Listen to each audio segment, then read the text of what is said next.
Hey guys, and welcome back to another episode of my Pennsylvania series.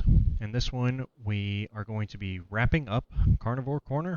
I've laid down all the paths, I've built out all the enclosures, I filled in all the rocks and the trees and the plants and all the decorations. So the final step is to go ahead and start adding in our dinosaurs.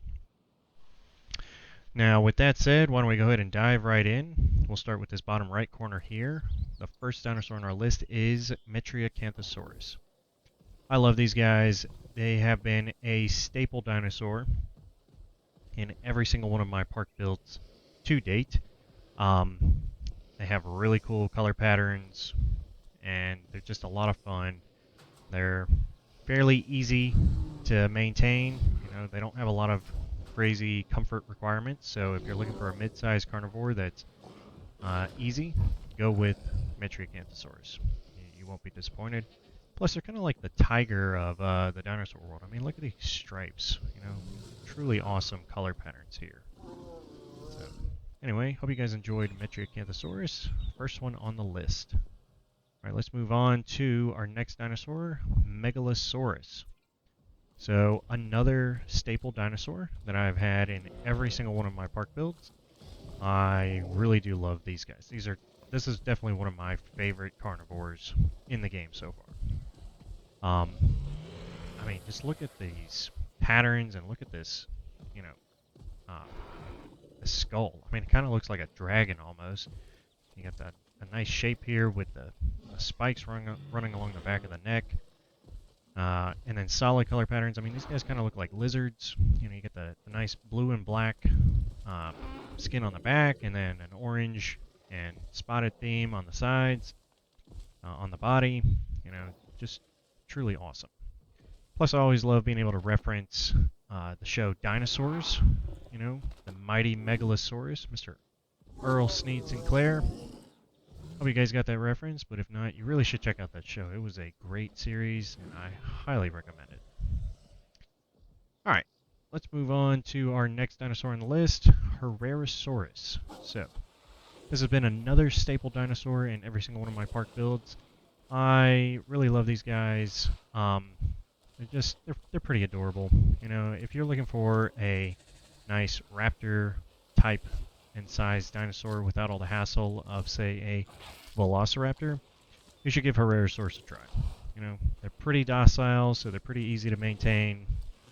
Have a high comfort threshold. Can't really go wrong with them. Plus, they were pretty fun in the Telltale game Jurassic Park. It's fun running away from them as you watch them jump on the roller coasters and stuff. So, again, another solid choice. And plus, look at these color patterns. I mean, this is definitely one of the most detailed, intricate patterns, I would say, in the game. At least I would make that argument. So, can't go wrong here with Herrerasaurus. Alright, let's move on to this upper section here. Now, I have not made all of these dinosaurs in all of my park builds. We'll go ahead and start with this one right here, Giganotosaurus. Awesome carnivore. To be honest, though, I've never really been a huge fan of the default template. So when the Dominion-themed skin came out, I was pretty excited and pretty happy because I really like this skin way more. I mean, this guy kind of looks like a dragon almost. I mean, he kind of looks like Drogon from Game of Thrones. I mean, look at these scales and these spikes along the back. Plus that snout. I mean, pretty fierce and terrifying looking. So, really cool, large-sized carnivore. And I always like making at least two, so that way they're never alone. Yeah, hope you guys enjoyed that one. Alright, let's move on to Acrocanthosaurus. So, I have never made Acrocanthosaurus as a primary attraction in any of my builds so far. I did use it as a fill-in option in I think it was in my San Diego build. So when I post these builds to the Nexus, I always try to post a couple of versions. One as the base version with all of the standard items that I've done through the series, and then a lesser DLC heavy option as well. So try to make it a little bit more accessible. Anyway, I've always wanted to do Acrocanthosaurus. I think I really actually liked the JPOG version a little more. You know, the spine was a little bit more pronounced, the skull was a little bit more slender and unique looking. These guys are really cool, but the only problem with the default template here is it does look a little bit too much like a T-Rex. But these guys are nice and chunky, they're cool, they make a great addition for as a large carnivore to any park. And I will say the most unique thing about them is their color patterns. Again, they are pretty varying, so I mean, check this out. I got a black and green and yellow one, and then over here I got a blue and orange and white one. So, pretty crazy how different they get. All right, Acrocanthosaurus. All right, let's move on to this one up here, which is going to be Baryonyx. So, I've not made Baryonyx since my Nublar 93 build, and that makes me a little sad because I do love Baryonyx. Honestly, one of my more favorite dinosaurs. I love their name, just saying it.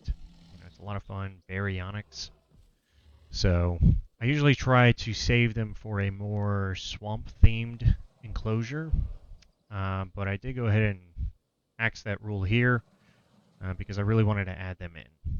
So I tried to go with more of a United Kingdom English countryside vibe because I'm pretty sure you can get the fossils for these guys in one of the United Kingdom fossil zones. So that was my justification. Correct me if I'm wrong, but I'm pretty sure you can get them there.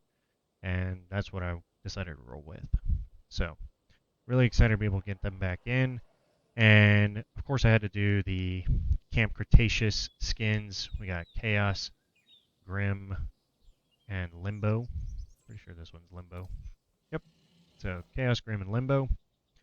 And, yeah, I'm definitely excited to have them back in one of my builds. So, Baryonyx. All right. And that leads us to the final dinosaur on our list, Troodon. Now, I've never done Troodon in any of my park builds to date. I'll be honest, I've always kind of wanted to because these guys are really cool. You know, it's a nice, small carnivore. So, you can really put them in a much smaller enclosure, to be honest. I mean, I already felt this one was pretty small and, you know, still feel like it could have been even smaller. So, really solid carnivore. These guys were also in that Telltale game that came out a decade ago. They were a lot of fun to run away from. Their little beady eyes would always pop up in like the nighttime scenes or in the dark areas in the bunkers or vent shafts and stuff like that. They were a lot of fun to run away from. So creepy, but awesome.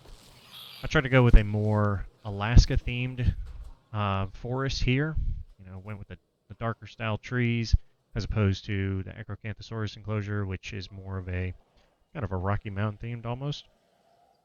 Look, these trees are a little bit more lush, a little bit brighter, whereas these pine trees are a little bit more ragged, a little bit darker, you know, a little bit colder looking, as it were, because these guys were mostly found up in Alaska. So, anyway, yeah, that's going to be it. That's all 7 dinosaurs. So why don't we take a break for just a second and take a look at the tour path. I haven't really talked on this a whole lot, or touched on this. Of course, it's going to pick one that's about to head back into the depot. That's silly. Just picks that same one. Let's go to... Okay, here we go. Let's go here. So, as you can see, this is what I was talking about when I was talking about the rock walls. In one of the earlier episodes, if you were to do a rock wall, this is what I mean. You gotta lay the rocks kind of flat. Now, here's a perfect example right there. My camera's following it. It's a rock that's sticking up. And I said in that video, you can have a couple of those rocks that'll stick up, and that is totally fine. But you definitely don't want to have too many of them, because otherwise you would completely obstruct the view. And in this case, we wouldn't be able to see these awesome Acrocanthosauruses through the fence line. Now, did like doing the rocks lining the tour path as well. I used the Temperate 2 rocks for that. Again, you don't want to use a rock that's too big, and if you do use the bigger rocks, then you want to make sure that they're nice and flat so they don't obstruct the view as well. Again, trying to be as conscious of that as possible. Dinosaur in a group is recognized as the leader. So anyway, that's a great view, and yeah, that's the kind of what it looks like from the tour vehicle as it loops around the enclosures. Now, why don't we take a second to look at what's coming up next? So, the future is going to be, we're going to be moving on to this section up here, which is going to be Jurassic Park. I'm going to do the Jurassic Park themed section next. I'm going to try to fill in as many of the Jurassic Park themed buildings, like the Visitor Center, the San Diego Amphitheater, you know, stuff like that. And I'm really looking forward to this part of the build. I think this is going to be the most fun and exciting to lay out. And I'm really eager to do like a mini Jurassic Park almost. So I think that's going to be really a lot of fun, and I think it's definitely going to be my favorite part of the whole series. But with all of that said, I hope you guys enjoyed Carnivore Corner.